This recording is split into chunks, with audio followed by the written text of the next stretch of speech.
T twenty বিশ্বকাপের জন্য meeting করতে এসেছিল আইসিসির একটি প্রতিনিধিত্ব দল এবং বাংলাদেশ ক্রিকেট বোর্ড সভাপতি আমিনুল ইসলাম বুলবুলের সাথে এবং বাংলাদেশ কিছু বোর্ড পরিচালকের সাথে মিটিং করেছে আইসিসির প্রতিনিধিত্ব দল।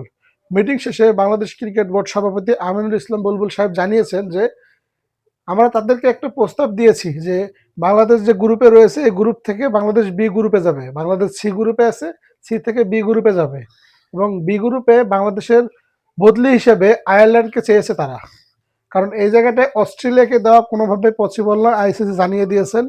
সেক্ষেত্রে বাংলাদেশ যদি বি গ্রুপে যায় তাহলে ওই জায়গা থেকে আয়ারল্যান্ডকে সি গ্রুপে পাঠানো হবে। তো বাংলাদেশ ক্রিকেট বোর্ড স্পষ্টভাবে আইসিসিকে জানিয়ে দিয়েছে যে আমরা কোনোভাবেই ইন্ডিয়ায় গিয়ে বিশ্বকাপটা খেলবো না। তারা আবারও এই কথা জানিয়ে দিয়েছে আইসিসির যে প্রতিনিধিত্ব দল বাংলাদেশে এসেছে সেই প্রতিনিধিত্ব দলকে তারা স্পষ্টভাবে জানিয়ে দিয়েছে এই কথাটি। বাংলাদেশ বোর্ড সভাপতি আমিনুল ইসলাম বুলবুল যে এই কথাটা বলেছে যে আমরা ইন্ডিয়ায় গিয়ে বিশ্বকাপ খেলবো না, শ্রীলঙ্কায় খেলবো। তো শ্রীলঙ্কায় খেলতে গেলে অবশ্যই গ্রুপ বদল হবে, গ্রুপ অদল বদল করতে হবে, কারণ এই গ্রুপ বাংলাদেশ সি গ্রুপ থেকে শ্রীলঙ্কায় গিয়ে বিশ্বকাপ খেলাটা পসিবল হচ্ছে না। আইসিসির প্রতিনিধিত্ব দল বাংলাদেশকে কোনো সিদ্ধান্ত দিতে পারেননি, জিনিসটা অমীমাংসিত থেকে গেল। আইসিসির প্রতিনিধিত্ব দল বাংলাদেশে এসে কী লাভটা হলো? তারা কোনো সিদ্ধান্ত দিতে পারলো না।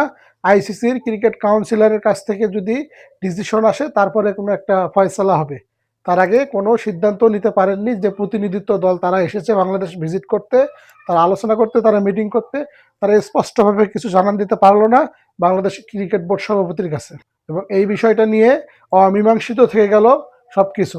আইসিসির প্রতিনিধিত্ব দল বাংলাদেশে আসলো, মিটিং করলো, এতে কোনো ফয়সালা হলো না, কোনো সিদ্ধান্তে আসতে পারলো না। এবং আইসিসির ক্রিকেট কাউন্সিলর যে অফিসার রয়েছেন সে যদি সিদ্ধান্ত বিবেচনা করে দেখবেন যে কি করা যায়, শেষ পর্যন্ত কি বাংলাদেশকে গ্রুপ অদল বদল করে দেবেন নাকি বাংলাদেশের বিশ্বকাপ খেলা হবে না। কিন্তু আইসিসি যা বলছে বা যা বোঝা যাচ্ছে, আইসিসি বাংলাদেশকে ছাড়া বিশ্বকাপটা আয়োজন করতে চাচ্ছে না, আর সেটা সম্ভবও না।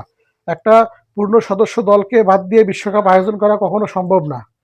এই জিনিসটা করতে গেলে অবশ্যই ভোট হবে, বাংলাদেশের পক্ষে বিপক্ষে ভোট হবে যে বিশ্বকাপ বাংলাদেশে থাকবে কি থাকবে না। তো এই বিষয়টা পরের কথা। প্রথম যে বিষয়টা হচ্ছে সেই বিষয়টা বাংলাদেশ বোর্ড সভাপতি আমিনুল ইসলাম বুলবুল সাহেবও আইসিসির কাউন্সিলরের কাছেও জানিয়েছেন যে কোনোভাবে বাংলাদেশ যদি শ্রীলঙ্কায় গিয়ে খেলতে পারে তাহলে বাংলাদেশ অবশ্যই বিশ্বকাপ খেলবে। আর যদি শ্রীলঙ্কায় বাংলাদেশ বিশ্বকাপের ট্যুরটা করেন তাহলে বাংলাদেশ শ্রীলঙ্কায় গিয়ে বিশ্বকাপ খেলবে পাকিস্তানের মতো। আর অন্যথায় যদি এই জিনিসটা না হয় তাহলে বাংলাদেশ নট প্লেইং দ্য টি-20 ওয়ার্ল্ড কাপ। বাংলাদেশ টি-20 ওয়ার্ল্ড কাপটা খেলবে না বা ওয়ার্ল্ড কাপটা খেলবে না, স্পষ্ট বার্তা আবারও জানিয়ে দিয়েছেন।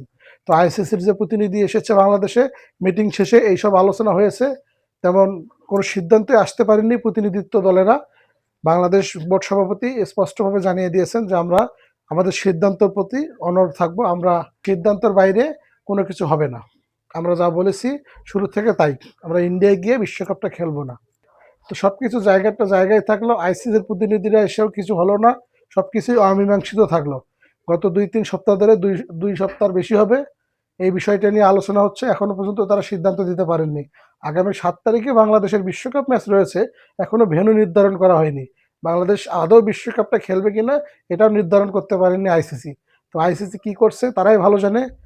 শেষ পর্যন্ত বাংলাদেশের ভাগ্যে কি বিশ্বকাপ রয়েছে কিনা এটা এখনো আমরা বলতে পারবো না।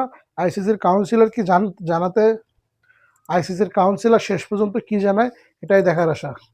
তো কমেন্ট বক্সে আপনাদের মন্তব্য মতামত জানতে চাই।